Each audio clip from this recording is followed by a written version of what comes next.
Outdoor adventure, camping. Deer at dawn. Joe was snoring loudly when he felt a tap on his shoulder. "Wake up, Joe," said his grandpa, but Joe was too tired to even open his eyes. Playing at the lake all day had worn him out. He rolled over and tried to go back to sleep. "Joe, you have to see this," his grandpa persisted. Groggily, Joe rubbed his eyes and sat up in his sleeping bag. He peered out into the campsite. The damp air was clouded by early morning fog.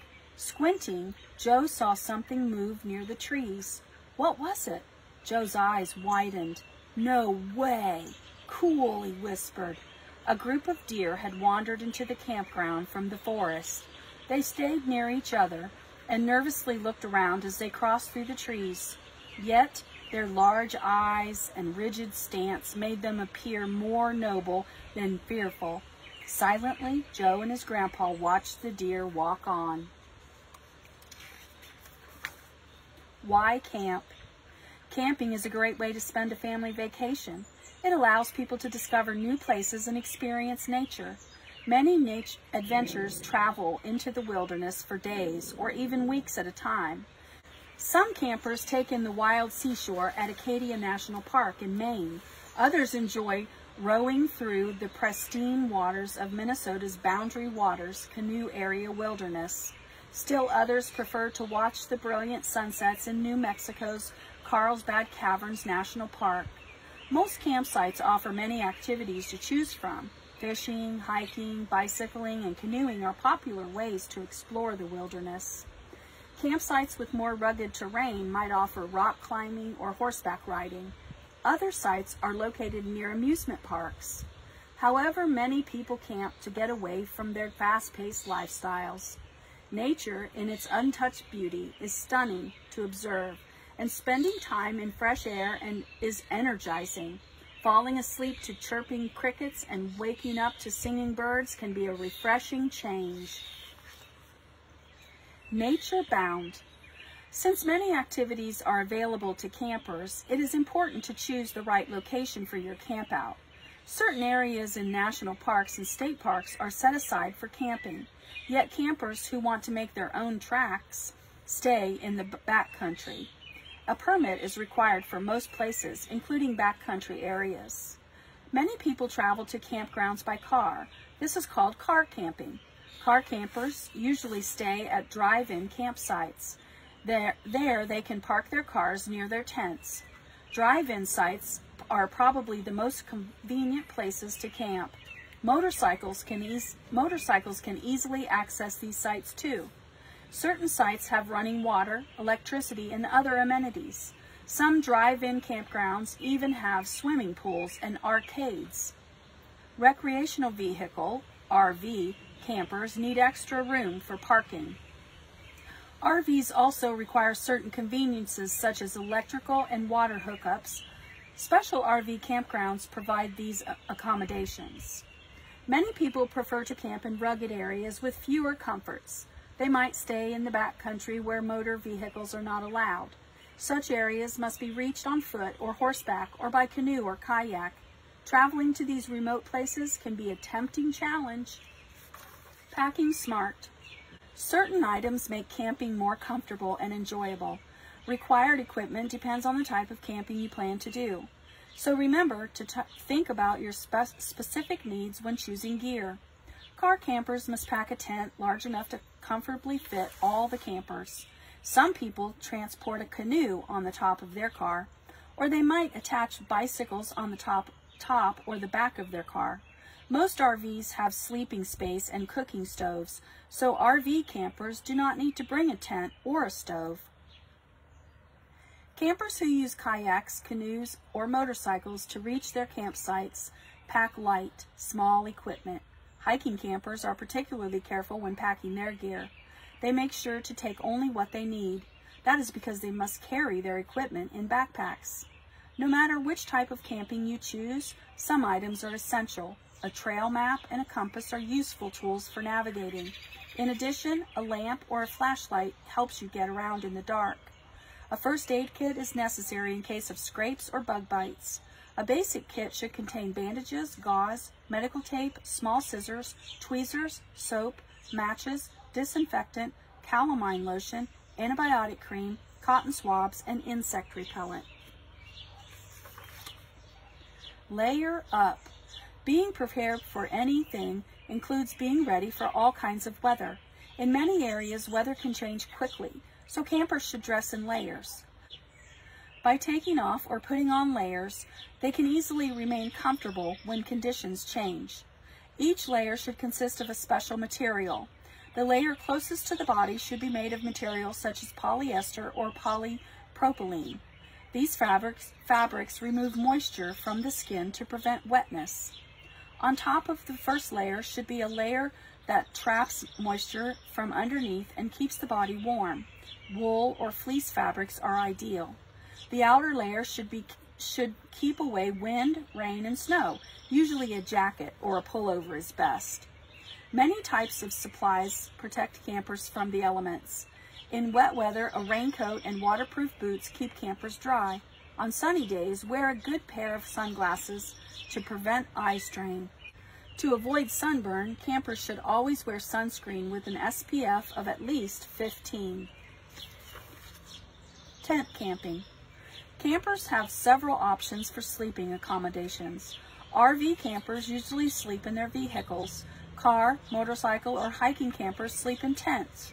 There are many styles of tents to choose from. A-frame tents are triangle-shaped. Tents can also be dome, cylinder, or umbrella-shaped. Early tents were made of canvas. Your grandparents probably camped in canvas tents. This material worked well for tents because it was durable. However, canvas tents were heavy, bulky, and hot. Today's tents are made of lighter materials such as polyester or nylon. These materials breathe well and are more comfortable to sleep in. Most modern tents have similar features. They have a rain fly, which covers the top of the tent. This layer protects the tent from soaking through.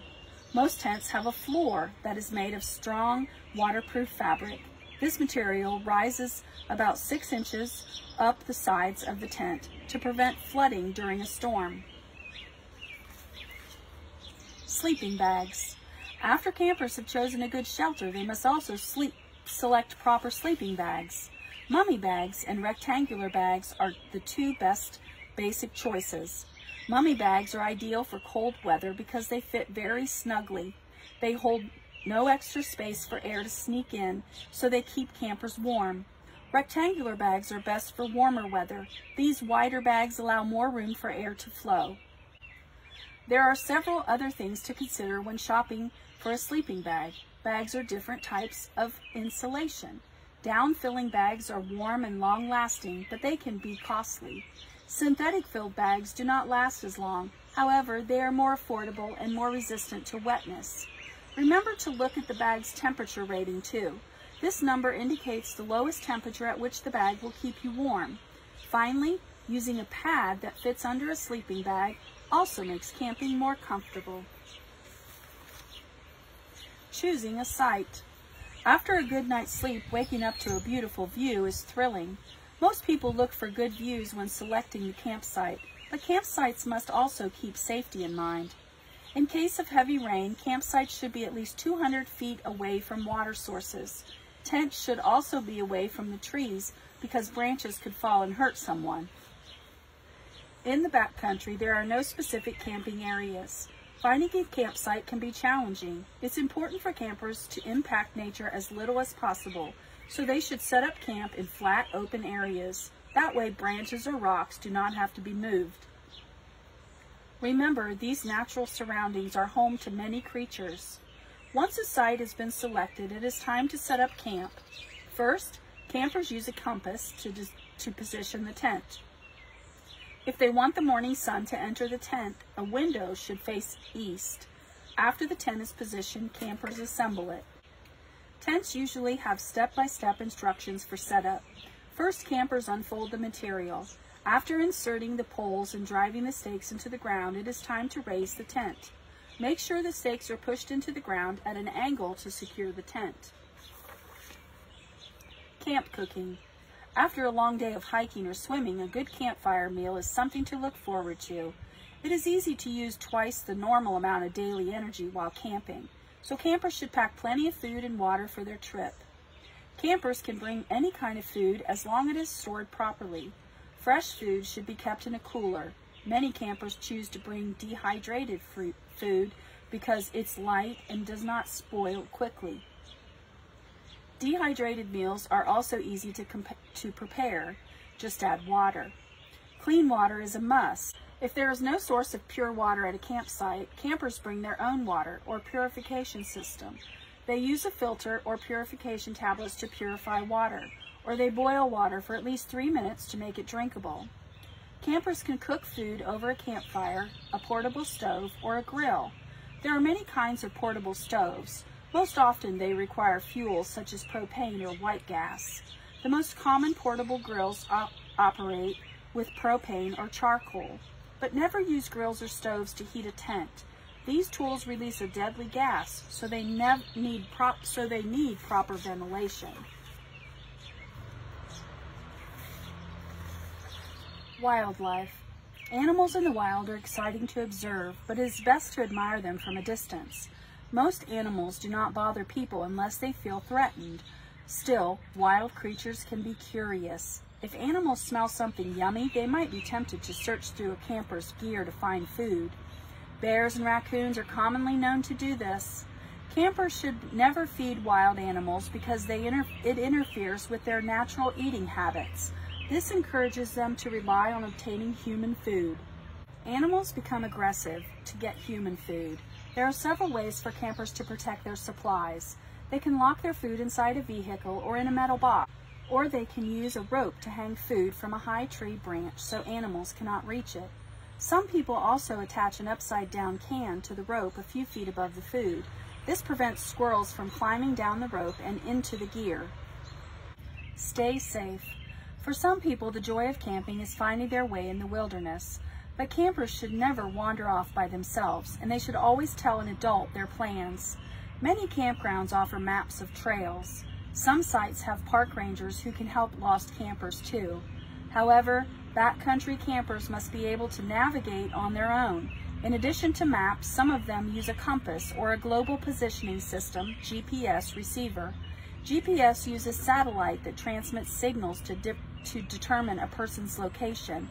It is accurate within 50 feet. However, certain situations may arise that campers cannot expect. Common problems are skin irritations from poisonous plants as well as painful or itchy bug bites. A first aid kit is helpful for these situations. And if you spend time in thick forest, be sure to occasionally check yourself for ticks. Campers should also remember to drink lots of water. Sweating and being in the sun cause the body to lose more water than usual. Dehydration happens if the body has not received enough liquids. It can have strenuous effects. Courteous camping. Most campers enjoy the same outdoor camping activities that you do, and many of them like to meet others who share their interest. So talking with people and making new friends is always welcome. Just make sure your group knows where you are. Some people go camping to escape from crowds of people and activity. Running around, making loud noises, or blasting a stereo might ruin their vacation. Be especially mindful of this at night, when people are resting. In addition to respecting others, it is important to respect the environment. Campers observe a rule called pack it in, pack it out. That means they should make minimal impact on wildlife. Campers pack their garbage in small plastic bags and make sure it leaves with them. Many campgrounds have toilet facilities, but backcountry campers do not have this luxury. Instead, they dig a hole in the ground to use as a toilet. The hole must be at least 200 feet from water and far from trails. After using it, campers cover it with natural materials such as leaves. Camping is a wonderful opportunity to learn about our natural world. Just like Joe and his grandpa discovered, nature often leaves us with a feeling of wonder and amazement. Outdoor adventure, camping.